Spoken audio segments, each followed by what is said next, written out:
Hey, what's up, guys? Isaiah from Hot Tag Wrestling, and today I'm coming at you with a little bit of a different video. I'm doing another tier list, but this time I am tiering CM Punk pay-per-view opponents. So what I've done is I've gone through and I've got some different feuds from Punk's time in Ring of Honor, from his time in WWE, AEW, and his most recent feud since coming back to WWE. And they're not every feud that he has had in his time there, because that would just take way too long, but they're the most important, iconic, or memorable feuds from his different times in those companies. And I'm going to be ranking them on this tier list.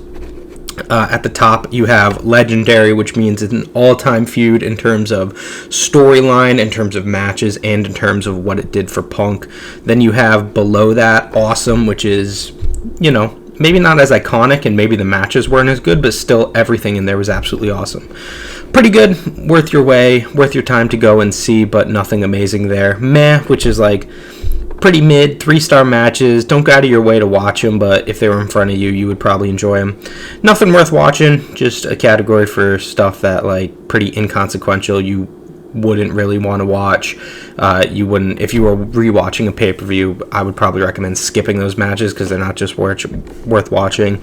And then worst feud ever, which are for the real bad ones, the ones that are sort of like insulting as a CM Punk fan.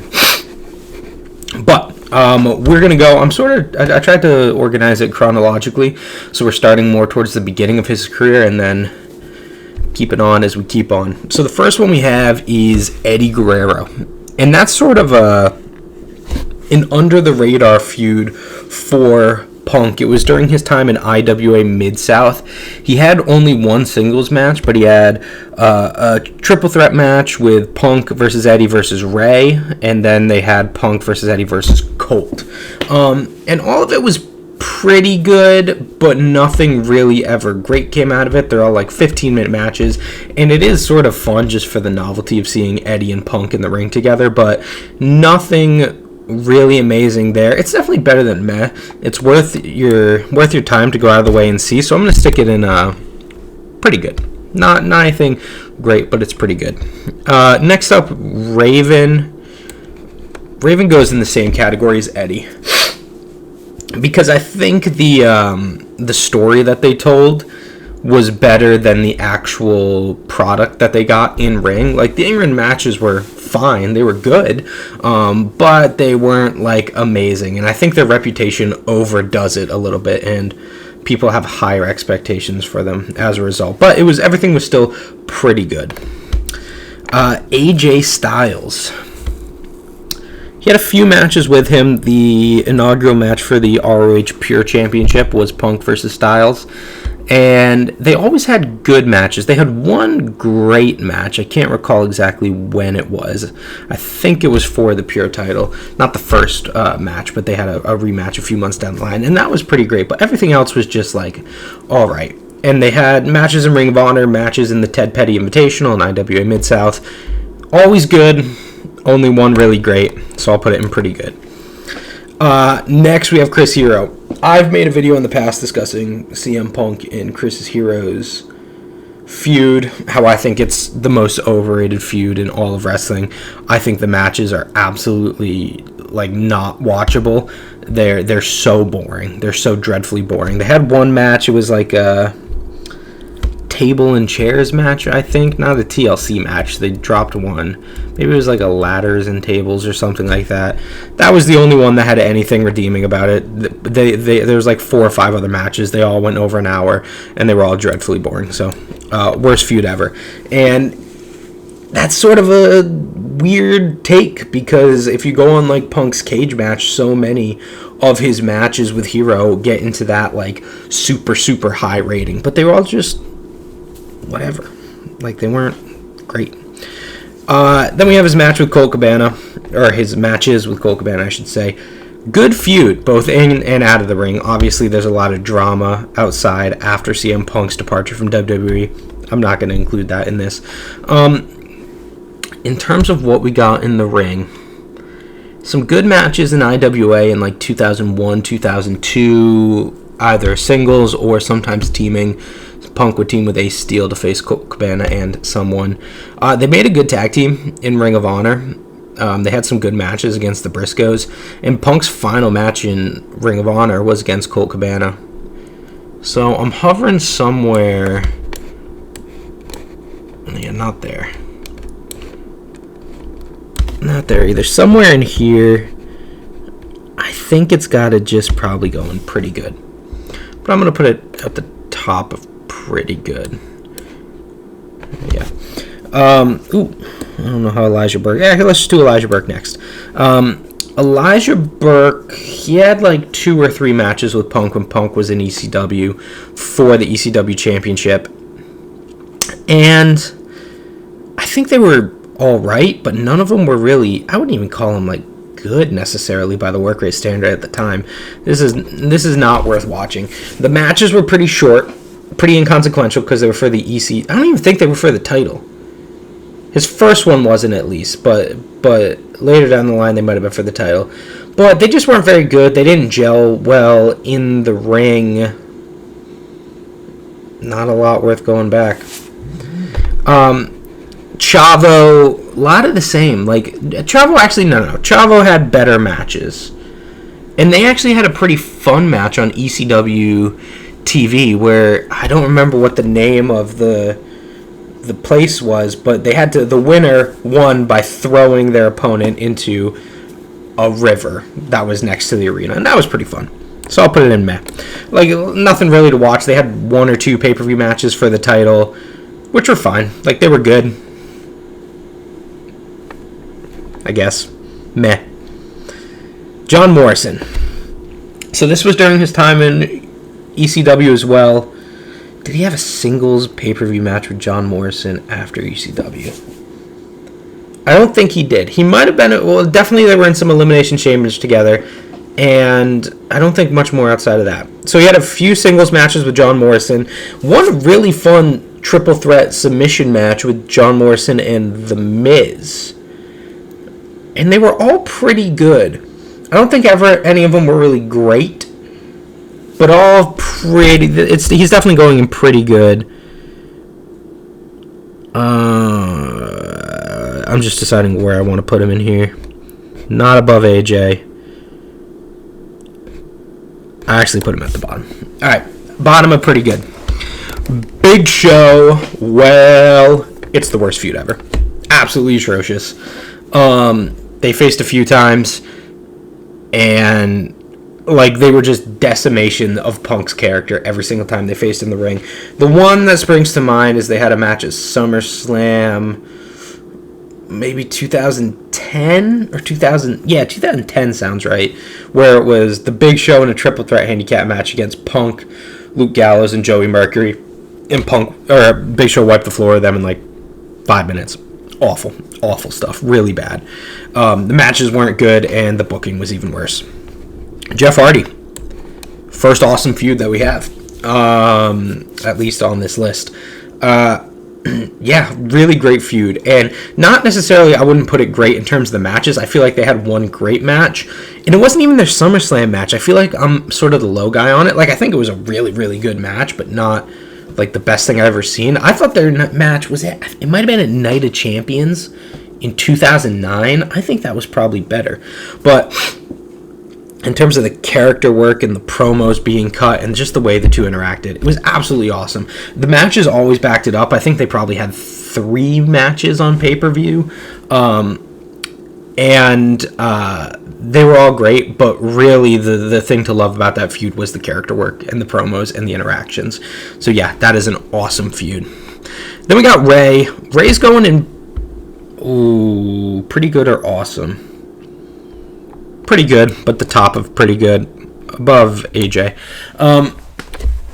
His matches with Ray were always a little disappointing to me because they were all very good, but I never considered any of them like as awesome as you would expect CM Punk versus Rey Mysterio to be.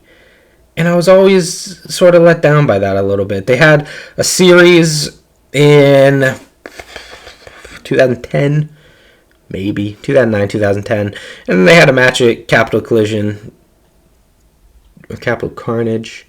I think it was Capital Collision. Capital Carnage was the UK one back in like the 90s. And that was just alright. Like, they were all fine, but none of the matches, they never really gelled well in the ring for me. There was always a little bit of sloppiness between them, and I don't know why. So even though the structure of the match was good, just the way some of the moves were executed was not great. And overall, their feud, where Punk got his head shaved, was, fine. It was fun TV, but nothing really of consequence like the Jeff Hardy feud was. Then we have Randy Orton.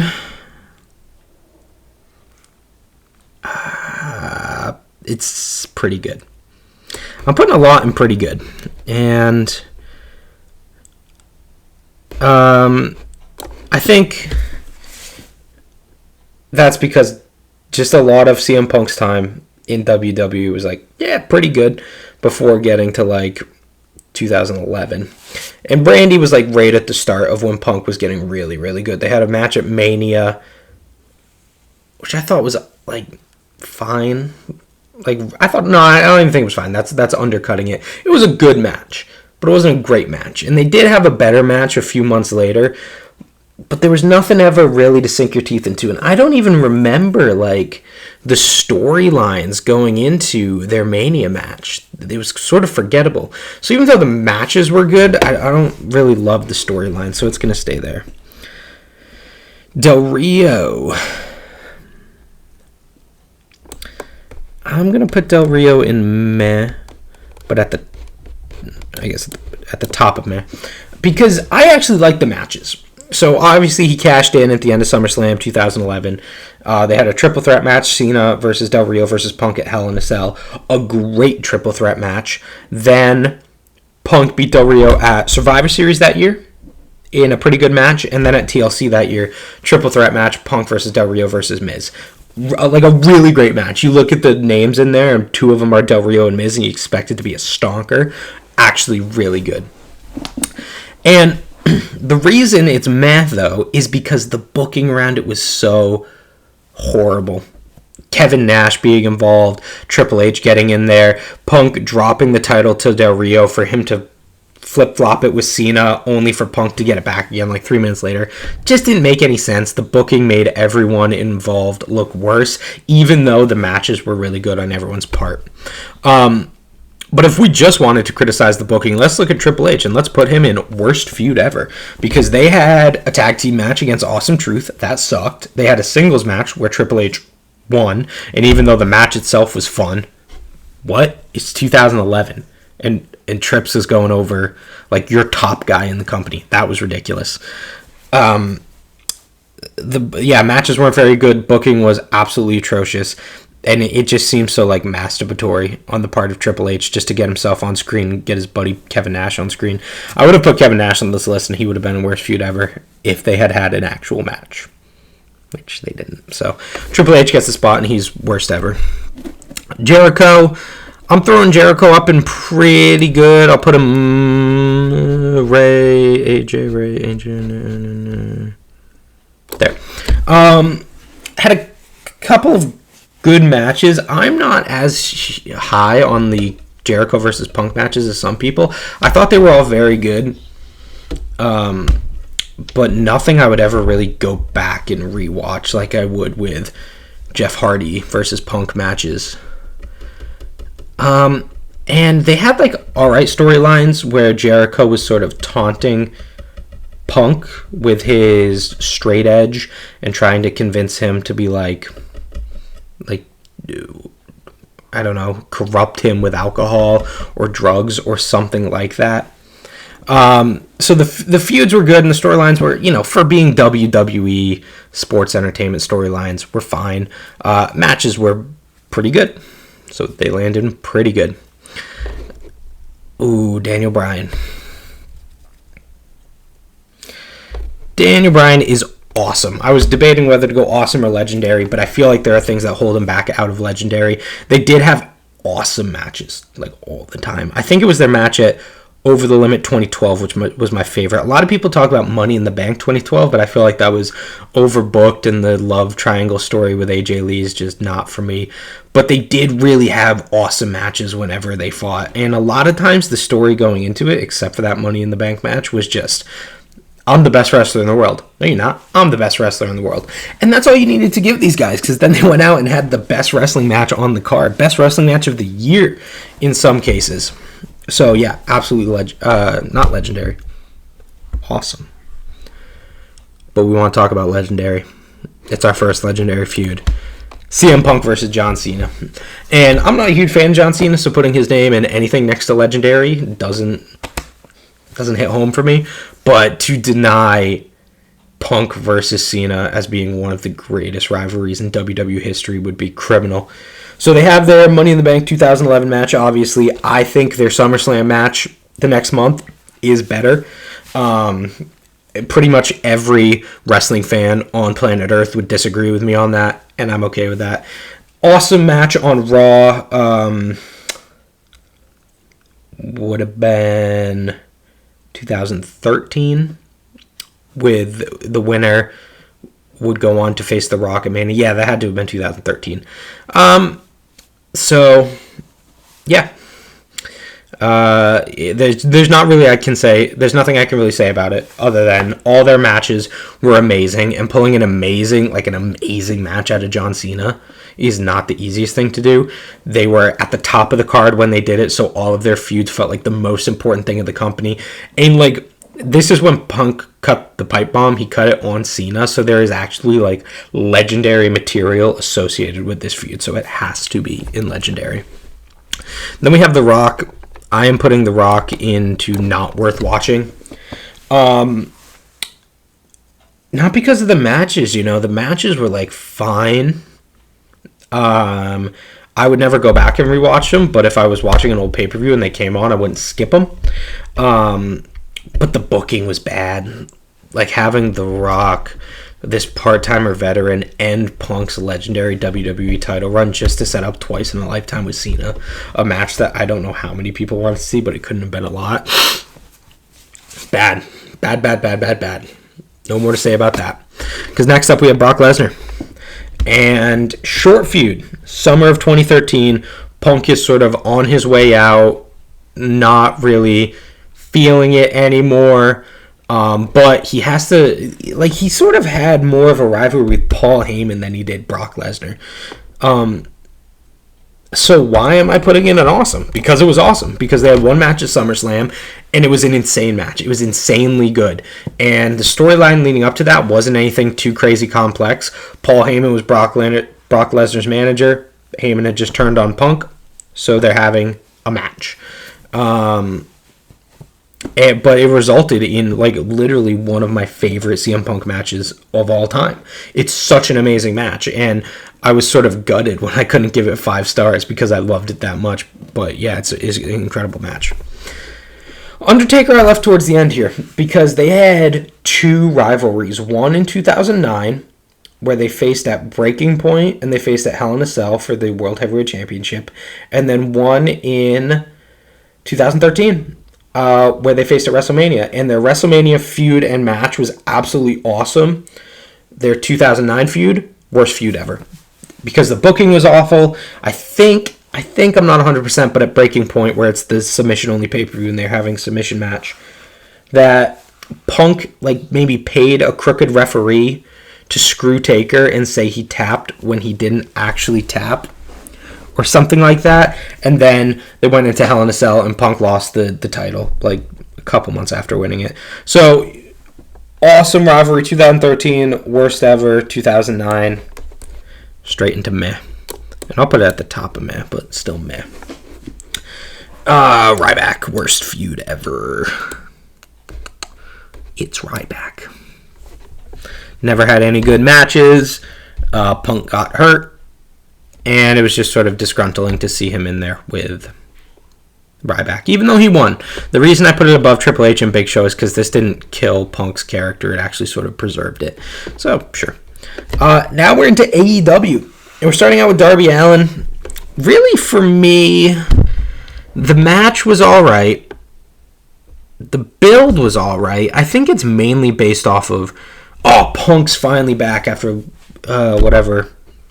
7 years.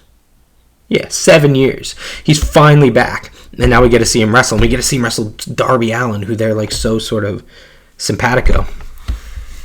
So I wasn't really a huge fan of the match. I felt like it was overblown a little bit. I think I'm honestly going to put it at the top of meh. Because I didn't really love the match. There wasn't a lot to the feud other than Punk's back. So there wasn't a lot of substance there. So the excitement you would have going back and watching it doesn't really exist. So there it stands. Eddie Kingston. Awesome feud. And the similar to Brock Lesnar, they had a ridiculously good match. And they only had one match, and this feud lasted a month, maybe a couple weeks only. But the promos they cut and the anticipation for this match was so outrageous. It was so incredible. Like they had this, was it on Dynamite? It might have even been on Rampage. This like 15-minute back and forth promo battle that was just incredible and got you so excited for the match. And then the match freaking delivered. The match was incredible as well. So yeah, awesome. Next up, MJF. Yeah, it's a legendary. MJF is a legendary CM Punk feud. Behind maybe Kenny Omega versus Adam Page as the greatest storyline in AEW history. I can't think of a better one off the top of my head right now. Maybe, no, Page versus Swerve is better. But MJF versus Punk, like in terms of promos, storyline going in, and then they had 2 matches. Both matches were phenomenal. This is what you want out of a feud. Insanely hot back and forth between them, leading to a match. Heel wins, so you can set up the babyface win in a stepped-up match on a pay-per-view. Like, it's literally a perfect feud. Except the matches aren't 5 stars, so I guess not perfect, but pretty close to perfect. Jon Moxley. I don't know about Jon Moxley. I don't know where this one goes, because, like, the matches were fine, so that would land it in pretty good. The booking I wasn't a fan of, so that would... Because, like, Punk was injured, so he dropped the title. Moxley was the interim title holder. They had a unification match on Dynamite. Moxley squashed Punk to set up their match at the pay-per-view where Punk eventually won. Weird story. Didn't really make any sense. Their matches weren't good enough to justify it. So I'll put it in meh. I'll put it Undertaker. Undertaker. Ricky Starks. I'm putting Ricky Starks in pretty good. Go above AJ, above Chris. Yeah, I'll put him right there. Like, they had good matches, and they had some great matches, honestly, but, like, their first match wasn't amazing. And the story they were trying to tell on Collision got interrupted by Punk leaving the company. So there was so much left on the table for them to get. And I feel like if they had finished the storyline that they were setting up, it would be an awesome. But it's not. So it isn't. Samoa Joe, legendary, and... I'm putting it above Cena, actually. Ooh, sorry.